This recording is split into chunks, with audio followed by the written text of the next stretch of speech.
অবৈধভাবে ক্ষমতায় থাকলে সে সরকারের কোমরের জোর থাকে না।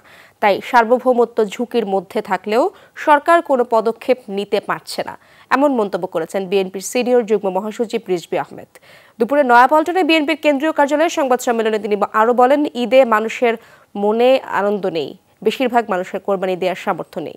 যারা বড় গরু কোরবানি দিচ্ছেন তারা মূলত সরকারি দলের দুর্নীতিবাজরা। দেশ জুড়ে এক ভয়াবহ পরিস্থিতি বিরাজ করছে বলেও দাবি করেন রিজভী আহমেদ। জনগণের জান মাল ও সার্বভৌমত্ব রক্ষায় সেন্ট মার্টিনে সেনা ও নৌবাহিনী মোতায়েন করে কঠোর ব্যবস্থা দাবি জানান তিনি। যুদ্ধ কবলিত মিয়ানমারের জান্তা সেনারা বাংলাদেশের অভ্যন্তরে প্রায়শই ঢুকে পড়ছে। শেখ হাসিনার তাবেদার সরকার যথারীতি জান্তা সেনাদের আগ্রাসী ভূমিকায় নির্বিকার রয়েছে।